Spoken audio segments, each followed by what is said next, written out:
saya kemudian kaget, tapi kemudian Yosua mengancam Yang Mulia. Kemudian istri saya menyampaikan dia kemudian melakukan perkosaan terhadap istri saya. Saya tahu kapan kamu bohong, kapan enggak. Cerita kamu nggak masuk di akal.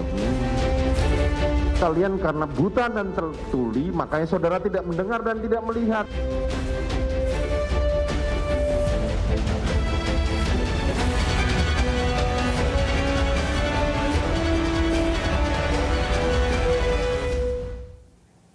Hadir sebagai saksi dalam sidang kasus obstruction of justice, Ferdy Sambo akui gelap mata habisi Brigadir Yosua.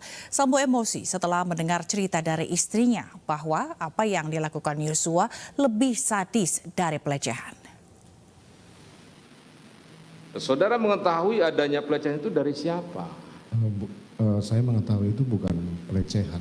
Waktu saya bertemu dengan istri saya di Saguling. Bahkan lebih sadis dari pelecehan.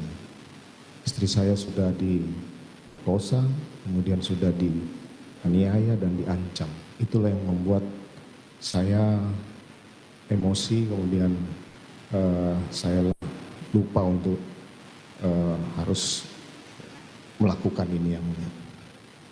Ya, katakanlah seandainya atau sekiranya peristiwa itu benar. Ya, saudara katakan adanya pelecehan bahkan perkosaan. Ya. Saudara selaku Kadif Propam, selaku polisinya polisi, apa tidak berpikir panjang? Katakanlah misalnya dengan saudara melaporkan perbuatan yang dilakukan oleh Joshua tersebut. Kenapa saudara melakukan tindakan yang tidak semestinya saudara lakukan sebagai seorang penegak hukum, ya. Tapi ini saudara sebagai Kadif Propam. Ya, itulah salah saya yang mulia, karena pada saat saya konfirmasi mendengarkan keterangan istri saya di Saguling itu, istri saya tidak ingin ini ribut-ribut dan diketahui orang lain karena ini menjadi aib keluarga. Sehingga saya minta untuk ya sudah, nanti saya akan konfirmasi nanti malam. Sementara adu mulut mewarnai sidang pembunuhan berencana Brigadir Yosua. Richard Eliezer emosi saat menjawab pertanyaan dari kuasa hukum Ferdy Sambo. Sementara dalam sidang perintangan penyidikan, perdebatan panas terjadi antara kuasa hukum Irfan Widianto dengan jaksa penuntut umum. Dari ketiga keterangan atau keterangan debat panas terjadi dalam sidang pembunuhan berencana Brigadir Yosua Selasa lalu.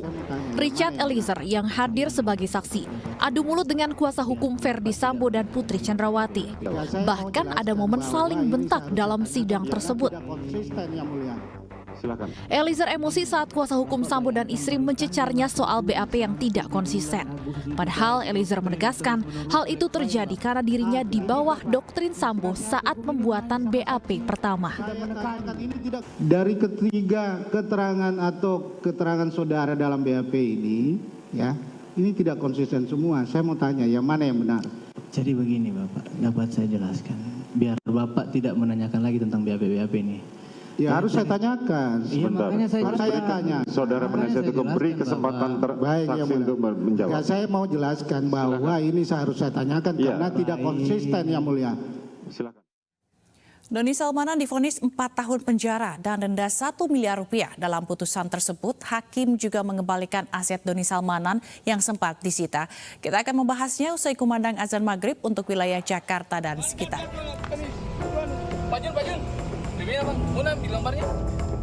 Tim Ditres Narkoba Polda Sulsel menangkap 4 pelaku penyalahgunaan narkoba di parkiran kawasan wisata Lego-Lego, Kota Makassar, Sulawesi Selatan, Jumat pagi. Keempat pelaku masing-masing berinisial B, 51 tahun, selaku pemilik narkoba tersebut, dan rekannya berinisial HP, AZ, dan AD. Satu di antaranya merupakan residivis dengan kasus yang sama. Barang bukti 300 gram narkotika jenis sabu yang telah dikemas secara terpisah, 6 telepon genggam dan 2 dompet berhasil disita dari tangan pelaku saat turun dari kendaraan dan hendak melakukan transaksi di lokasi. Narkoba tersebut dipesan pelaku dari luar provinsi yang rencananya akan diedarkan di Kota Makassar, Sulawesi Selatan.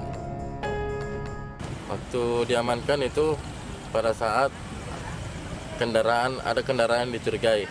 Ada kendaraan yang dicurigai, kemudian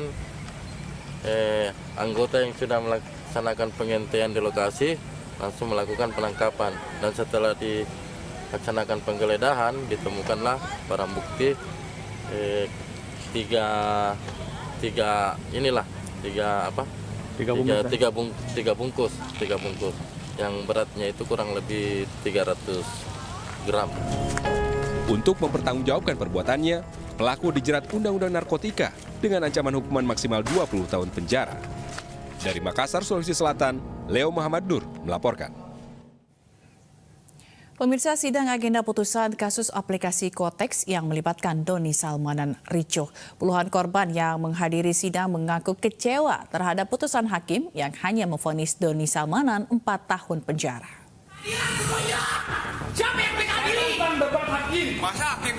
Pengunjung sidang putusan kasus penipuan aplikasi Quotex yang melibatkan Doni Salmanan melampiaskan kekecewaannya di Pengadilan Negeri Balai Bandung, Jawa Barat.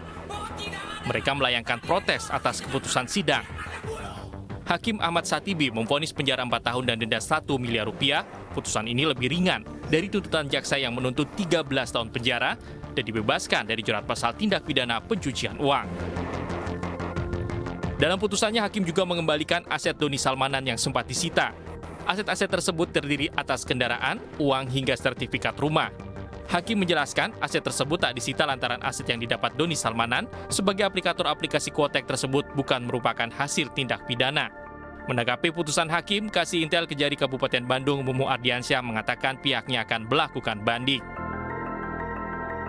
Jadi tadi untuk sikap tim JPU, karena kita dikasih kesempatan 7 hari ke depan untuk menyatakan sikap dan 7 hari ke depan lagi untuk menyusun memori banding. Jadi pada intinya kami pasti banding. Cuma nanti tim DPU-nya akan menyatakan bandingnya besok atau lusa, nanti dulu pimpinan. Dalam sidang putusan ini, terdakwa Doni Salmanan dihadirkan secara virtual untuk mendengarkan putusan majelis hakim. Sementara Doni Salmanan berada di rumah tahanan narkotika Bale Endah, Kabupaten Bandung. Nama Doni Salmanan mencuat setelah Indra Kents ditetapkan tersangka kasus investasi bodong trading binomo.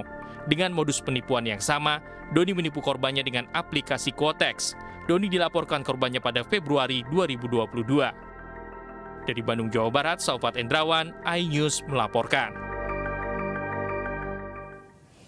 Untuk membahas terkait keputusan sidang Doni Salmanan yang sebagian barang bukti berupa hasil kejahatan tidak disita dan dikembalikan Doni Salmanan ke negara. Sudah bergabung bersama kami melalui sambungan telepon pakar tindak pidana pencucian uang Yenti Ganarsi. Selamat petang Ibu Yenti. Selamat petang. Assalamualaikum warahmatullahi wabarakatuh. Waalaikumsalam warahmatullahi wabarakatuh. Bu Yenti, ini sebenarnya apa sih penyebab hakim ini akhirnya malah justru mengembalikan aset Doni Salmanan? Iya, saya juga bingung ya. Oke gitu ya. Apa kok paradigma nggak pas ya menurut saya ya. Karena begini, itu aset yang disita dari Doni Salmanan itu yang dulu ya pernah kalau nggak salah disebutkan sekitar 60 miliar atau apa gitulah ya nilainya ya.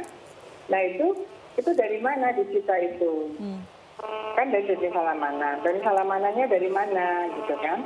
Kan kita tahu profilnya dia dulunya seperti apa.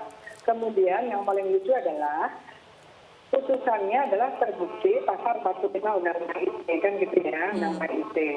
Nah, jadi dia sudah melakukan kejahatan asalnya ini. Nah, dari kejahatan asalnya apakah itu tidak dapat apa-apa? Pertanyaannya. Ya kan, terus korban itu uangnya kemana? Dia sebagai influencer itu, dia sebagai influencer kan pastinya dia ada uang masuk dong gitu ya. Kalau tidak masuknya kemana? Jadi uang hasil kejahatan atau uang-uang korban itu masuknya kemana? Atas perannya si Doni Salmanan berkaitan dengan pasal 45 ITE. Nah, itu harusnya gitu. Apalagi kalau dilihat profilnya Doni Salmanan, kita tahu sebelumnya siapa gitu ya. Dilihat saja. Nah, ini kenapa kok ada yang sudah disita? Disita itu berdasarkan pasal berapa itu? 34 atau berapa? KUHAP segala itu kan dikembalikan kepada yang berhak. Dalam hal ini para Berhak Doni korban. Salmanan, dari mana dia punya gitu kan? Ya kan aneh kalau dia mengakuin itu, mestinya dalam TPPU hakim bisa juga membuktikan menggunakan pembuktian terbalik. Kalau dia ngotot ini adalah punyanya dia, dari mana dapat punya mobil mewah dan sebagainya. Tapi yang jelas kalau ada kejahatan keuangan, economic crime, pasal 45 IT, itu ada uang hasil kejahatan. Nah uang itu kemana? Itu adalah TPPU. Jadi jawabannya bagaimana logika dari perkara yang terstruktur sekarang ini? Jadi apa gitu loh? Baik, jadi aneh begitu ya Bu Yenti ya, karena keputusannya. Aneh kalau betul, soalnya tidak terbukti kan dipidana 4 tahun. Nah, waktu dia melakukan kejahatan itu, yang terjadi apa, kerugiannya apa, perbuatan apa yang terjadi, yaitu orang-orang korban-korban membayar, kan gitu ya. Nah, uang itu kemana? Nah, uang itu kemana, jadi apa, itulah TPPU gitu. Masa berhenti di sini, aneh sekali. Kita sudah masuk 20 tahun yang lalu. Kita ini belum sepakat, sepaham gitu. Baik. Lalu apa yang saat ini yang bisa dilakukan para korban, Bu Yenti, agar uang mereka kembali? Ya pasti banding, nomor satu pasti banding. Tapi yang banding kan JPU ya.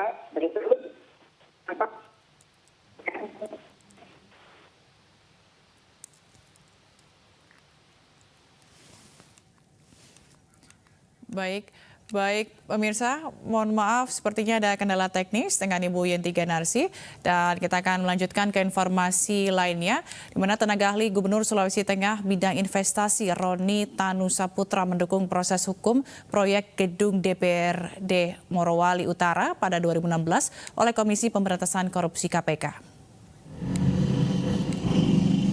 Roni Tanusaputra yakin kasus ini akan segera mendapat kepastian hukum dan keadilan karena KPK bekerja secara profesional.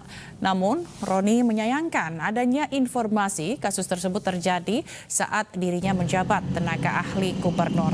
Padahal kejadian perkara di Morowali Utara tahun 2016. Roni menambahkan ada aroma persaingan politik di dalam kasusnya. Ia pun menyayangkan ada media tertentu yang menyudutkan dirinya.